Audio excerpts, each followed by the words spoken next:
Here we have the army of Zerahemnah facing off with the army of Moroni.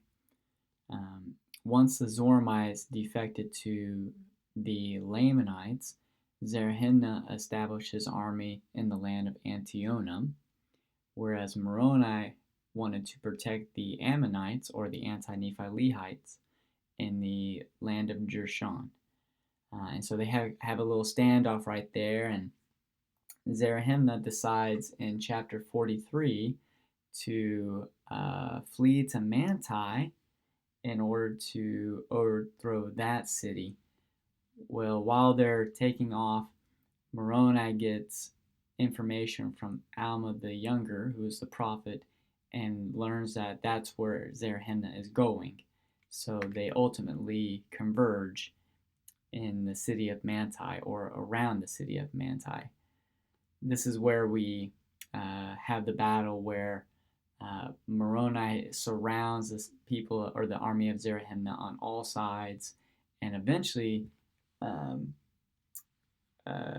gets them to covenant to peacefully walk away and never return. Of course, it takes a little bit of some force and cutting off of Zerahemnah's scalp, but eventually they're able to compromise with that. In chapter 49, we read that Amalickiah wants to start the war by attacking Ammonihah. Remember that Ammonihah was destroyed in Alma chapter 16 after they rejected the words of Alma the Younger and Amulek. Well, since then, it's been rebuilt by Moroni, Captain Moroni. And so Amalickiah wants to take the advantage by destroying that city again, assuming it is a weak point like it was before. Well, because he doesn't go with his army, he relies on his chief captains to do the job, and when they arrive, they realize it's heavily fortified. So they swear an oath that they'll go to the city of Noah and attack it instead. When they get there, they realize that it's pretty heavily guarded as well. And so they decide to attack anyways because of their oath, and they have heavy losses where they lose about 1,000 Lamanites and not a single Nephite is killed. So they end up going back to the land of Nephi where Amalickiah is.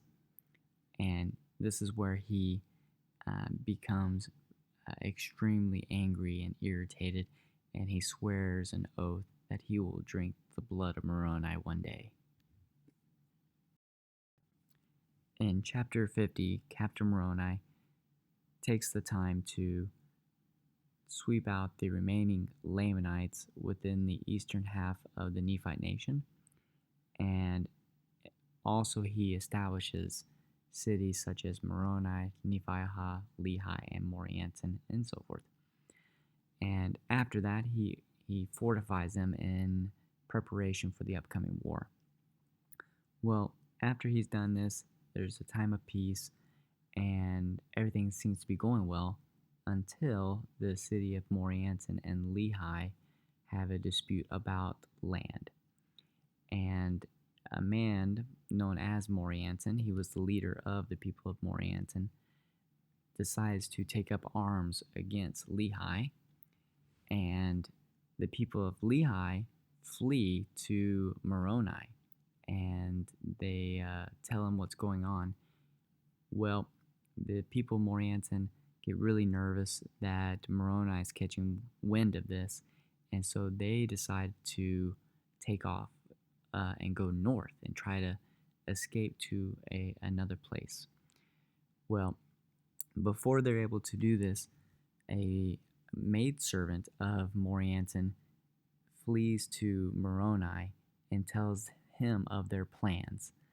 And so he's able to head them off at the land of desolation, right at the top of the Nephite nation. And fortunately, Teancum, who is a ninja warrior and a fantastic chief captain of Moroni, is able to head them off and kill Morianton, and then bring the people back with a covenant of peace. So we have in chapter 51 the return of the kingmen. Remember, the kingmen are the ones that were started by Amalickiah, and previously they were expelled from the city, or they left the city of Zarahemla to go to the Lamanites, and Moroni attempted to stop them, and he did with the majority of them, but Amalickiah and some of his followers were able to make it to the land of Nephi with the Lamanites. However, there are still several of them still within the city of Zarahemla, and they begin to cause an uprising, and they attempt to once again remove Pahorn as chief judge and establish a king over all the land. This is in Alma chapter 51.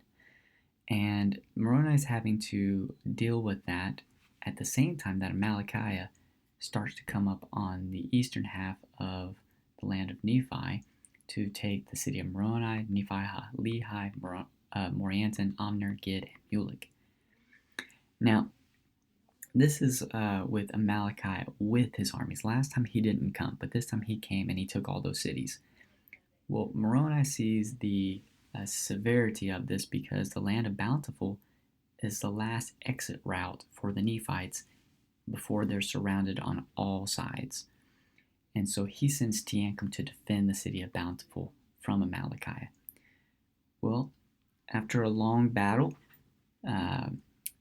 Teancum is able to retain the city of Bountiful from Amalickiah, and during one night, Teancum decides to sneak into the campsite of the Lamanites and kill Amalickiah, which he successfully does.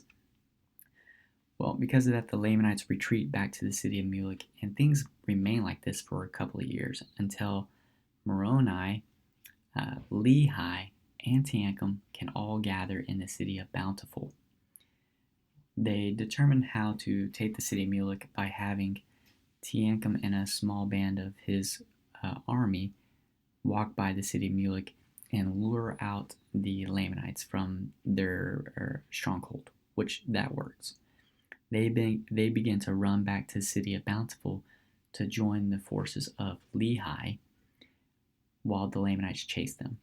Well, during this, Moroni is in hiding, and when the Lamanites chase Teancum's army, Moroni's army comes in the city of Mulek and recaptures it. Well, then the Lamanites who are outside of the city chasing Teancum realize it's a trap once they see Teancum join with Lehi, and this big battle begins. Well, then Moroni's army then comes up behind them, and they're able to surround this large army of the Lamanites on all sides and cause them to surrender after a long and bloody battle. With this, many prisoners are taken and sent to Bountiful to help fortify it to where it becomes a stronghold forevermore.